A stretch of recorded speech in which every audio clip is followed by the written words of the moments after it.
give me your driver's license because I'm a policeman. And that's it.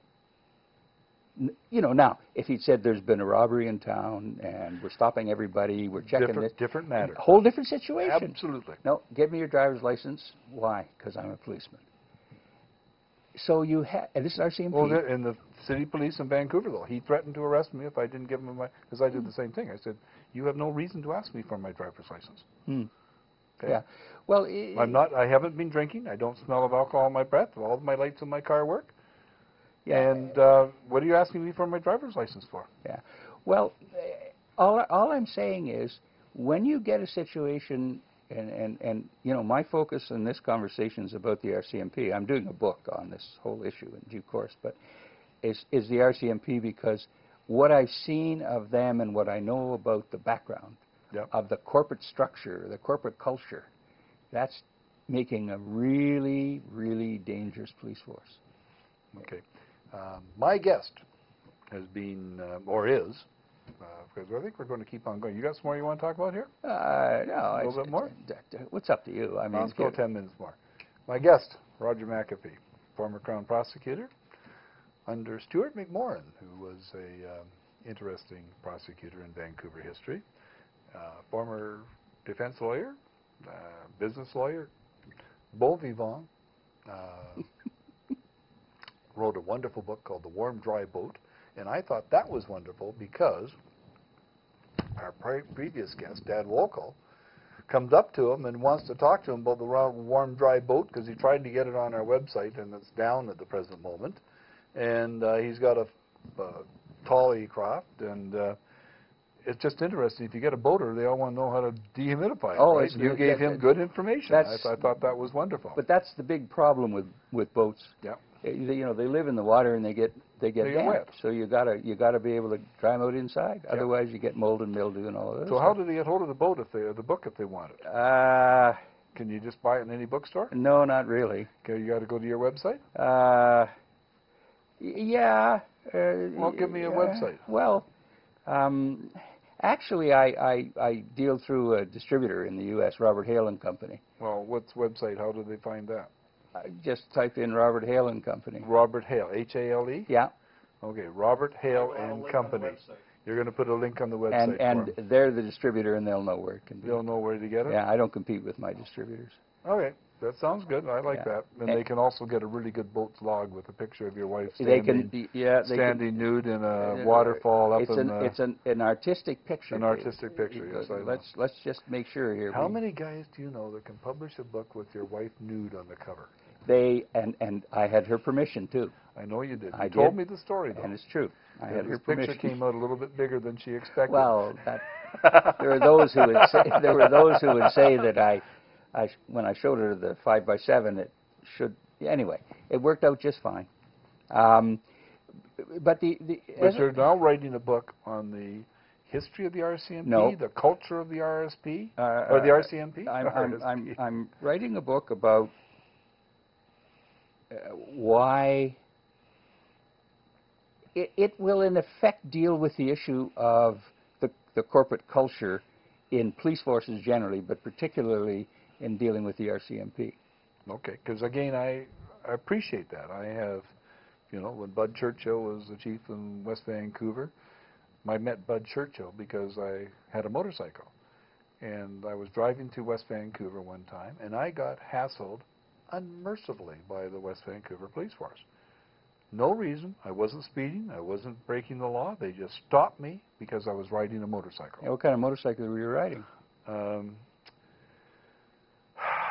It was not a Harley. It was a 250 XL Honda trail bike. Oh, well, it wasn't a biker bike. Yeah. And Norm McFarland lived down the street. He was a Matsqui policeman and rode a motorcycle back and forth from where he lived in West Vancouver to Matsqui all the time. And I found out he'd been stopped twice by West Vancouver police for no reason whatsoever.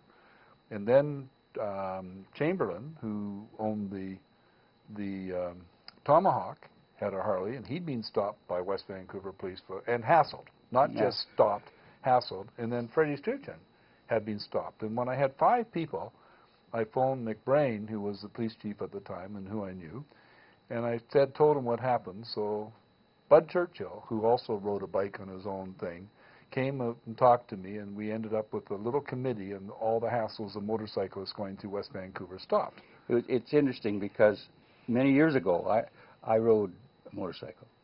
But my last motorcycle was a BMW 750, which was the biggest BMW at the time. That's what you had at the time when I met you. Was yours a 500 at the time? Mine was a 750, and it was the newer model. And my first wife was 1100 BMW. Yeah, it was quite a nice bike, and I was going through West Vancouver one time, and I got stopped. And the guy said, "Where are you going?" And I said, "What's it to you?" You know, and he said, "What do you mean?" I said, "Why you stop me? You know, am I doing something wrong? If so, write me a ticket, because I'm not going to stand here and waste a lot of time with you." "Well, I'm going to check your bike." I said, "Be my guest." So I got off the bike, turned it off, and just said, here's the keys, check it." Well, of course, he couldn't even start it. But anyway, he walked around the bike a few times, and then he Didn't said, know anything about it. "Nah, he knew nothing." So I said, "Fine." Had a shaft drive, right? So I took, So I took off, went up, and I was going to Horseshoe Bay to meet somebody who was coming over the ferry. And we were going to have a meeting out there. Then I was coming back into town. So on the way back into town, I decided to take the Marine Drive because it was a nice drive. It's a beautiful bike beautiful. drive, yeah. And I'm coming through, and same guy. I'm coming the other way, pulls in behind me, and the light goes on, and I was right at 15th. You know where it goes up the hill? Yep. I thought, I'm tired of this. So the light was just going orange. I turned the bike and just hammered it. Went flying up the hill. He's at the bottom, I'm at the top, and then I just pulled around the corner and just sat. You know, and he went steaming on past, and I have no idea where he ended up. So then I drove down and went to the cop shop, West Vancouver. Walked in the police station and said, "I don't know who this guy is, but here's what's been going on." But before I had finished chatting, in comes this guy. And he said, "You were speeding." And I said, "You couldn't follow me. You can tell whether I was speeding or not. And you sure weren't getting up there and speed, going up that hill with that old beater you're driving." Anyway, the upshot of it was that I went back to my office and I wrote a formal letter saying, "I don't know why he does this. Does he just do this with motorcycle people, or does he do it with everybody? I didn't see him stopping anybody else. I didn't see anybody else being stopped." And I never heard any more. I drove there because I had a client who lived up in West Vancouver. I drove there several times after that on my BMW when the weather was good, and never had a problem after that. But I just don't understand it. There was something. What can you tell me what year that was? Would it be 75? Just a minute. 75 to 78. 70. Geez. Yeah, about that. Okay, there was just a thing there. Somebody decided to stop every motorcyclist that was going through. Really, eh? And they were hassling. It seemed that way to me, but then I was the only guy I saw on a motorcycle at that point. See, I had to. Oh, I'm sorry. The other guy that was stopped was, can't remember his name. He was the owner of Royal Pontiac at the corner of Taylor and Marine Drive. Yeah. He had a motorcycle, too. He did. So here we had 5, 6 guys that are all, I'm going to use the word, responsible businessmen. Yeah, that's true. And all responsible businessmen Yeah. being hassled by West Vancouver police because we got a helmet on and we're on a motorcycle. Yeah, well, you know, that happens, but again, you see, that I don't... That's profiling. I don't get terribly concerned about that, because I went into the police station. I know. And I had a discussion, and the matter got resolved. Yeah. There was no nobody trying to stonewall or cover anything up. Well, that's the local police force you can talk to. They dealt with it. And they're still around. Yeah. And they're there, and everybody can talk to them, and we have no problems. And again, I want to say that I also am not too concerned about honest mistakes. Yeah. Even if the honest mistakes, you know, we've had cases where police officers have busted down doors, they're in the wrong house, and they end up shooting somebody. Yeah. I mean, that's terrible. But that's an honest mistake. But if it was a mistake, it's a mistake. It's a mistake. You understand it. But if it happens 10 times in a week, well, then you know there's a whole different situation coming into play. But more important than that is if they don't try to cover it up, if they are honest, say, "Yeah, we made a mistake. We went to the wrong place." Okay, it's done. it's over. We went, CBC in Montreal. The French station was at 1400 Dorchester East, and the English station was at 1400 Dorchester West. Do you think that caused confusion? Yes. Did that cause confusion? And how the hell did they ever do that? Well, what ends up happening, like I say, I'm not concerned about the mistakes.